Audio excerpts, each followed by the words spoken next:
So when you're looking at this, this happens to be a grove of ponderosa pines that I planted, 12, 15 years ago.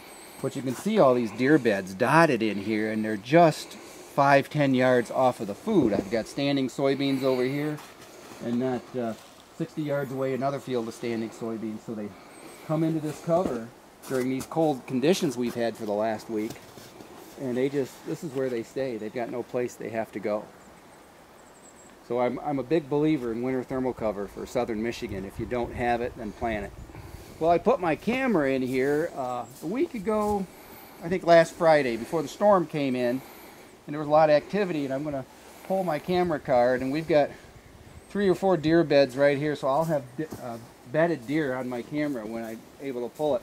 Geez, I got beds right here beside it too.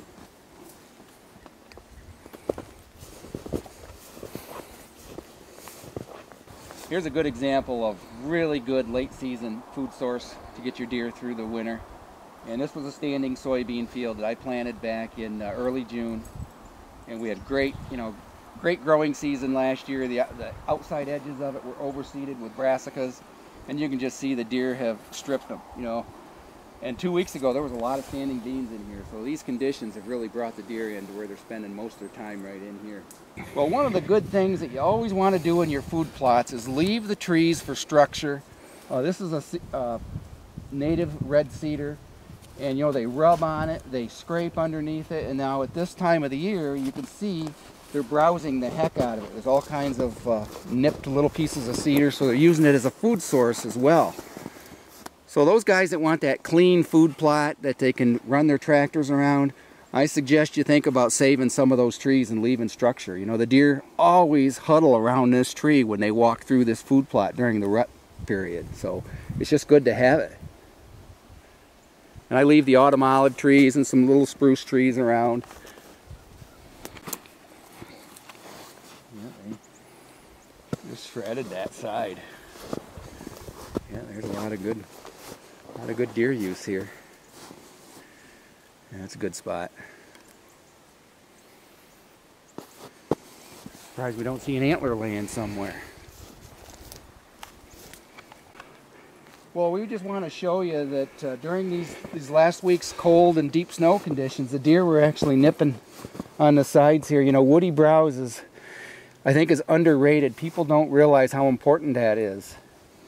And as much of it as you can have, and all the different diverse varieties of tree species are going to help you carry your deer through the winter.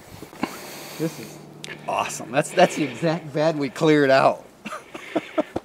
Well, what you see ahead of us here are a couple of beds, and this is where Jim and I worked back in August this year and cleared out some of these bedding areas. And we'll just walk up and let you look at them. But we specifically raked and trimmed all the lower understory out of here. And look how the deer are using this. Is that the one I crouched down in? Yeah, yes it is. I stood here 13 months ago and started this video by talking about what we were doing in here, and now look how much different this world looks. Jake made a bed here last year, and it looks like something has been using it. I haven't looked carefully for hair yet, but this certainly is a great spot for a buck to lay down. And Jake will show you why. He can come in here and just scan and look out around here. And remember, this was a wide open woods a year ago. Okay, now Jake is in the bed looking out, and I just want to show you what is so great about this. This was a wide open woods that no deer would have been in during season. And now laying in the bed where Jake's at right now at a deer's head height. Just take a look at what this looks like in here. This is where a deer wants to live. This is where he wants to bed because he feels completely protected in here. So I crawled down in here last year right about like this and was videoing Jake out here.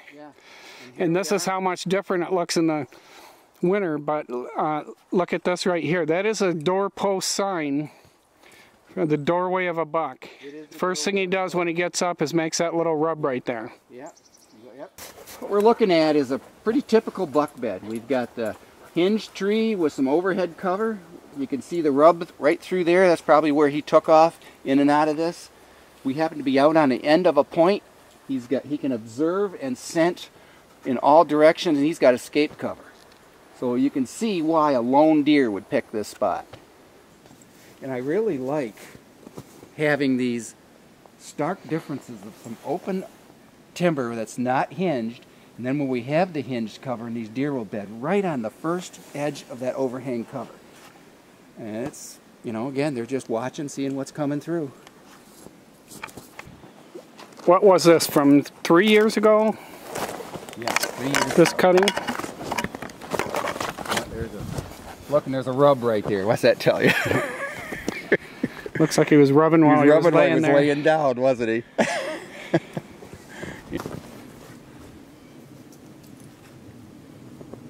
Big old hole in the snow. Yeah.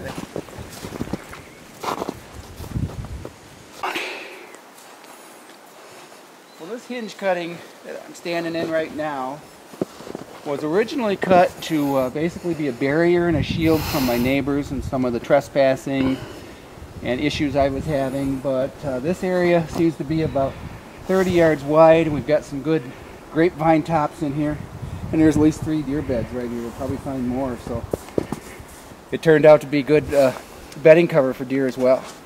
There's nothing wrong with that. So we're right out in the middle of the swampy area now, and here's a deer path coming right through it on top of the ice, headed for Jake's wonderful food sources down in this direction. Pretty great. Just winter thermal cover at its best. Great cover for them. Well, we just bumped some deer out of the peninsula here, and Pepper's after them.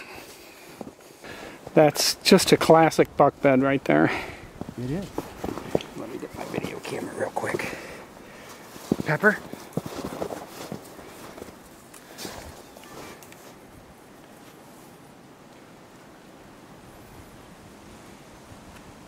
Pleased. Lots of prickly ash. Yeah, it may be an area that they'll bed in this time of year, but maybe not so much in hunting season. Yeah, it's a great spot for them. Wind in and out. I want to visit one more, and that's the one here in the corner. Just laying close to the food. Yeah, there's one up against a tree right there too. Well, this area right here wasn't really intended for deer bedding, but at this time of the year, the deer are going to lay as close to the food as they can. There's lots of new regrowth, and there's beds dotted in here, and it's just 10-15 yards from my soybean field. And even though I have really good hinge cut beddings behind, this time of the year there's no hunting pressure. These deer are focused on survival, so there's a bedding right up in here. Yeah, great regeneration.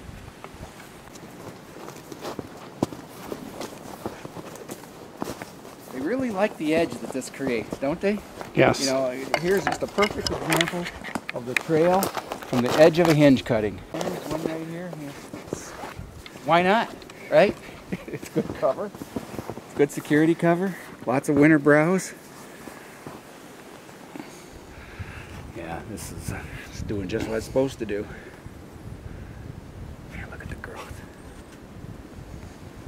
A lot of vertical regrowth and very good survival with these hickory trees.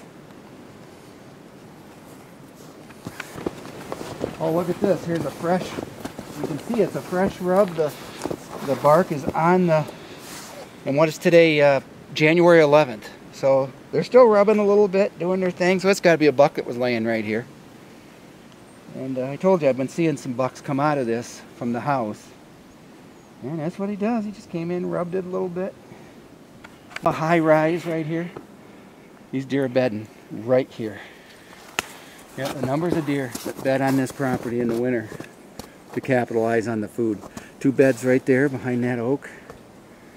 Just bed right there. So look at this real fresh side on. Get a shot of this. You can see where, I mean, that's just the red cedar, and he's giving her, you know, and for years they've been hitting that tree. Here's a good rub. That's what you like to see. Deer love brassicas, as far as I can tell, and turnips, and always have. I just want to show you, you know, tough conditions for the deer, but look at the green, palatable food.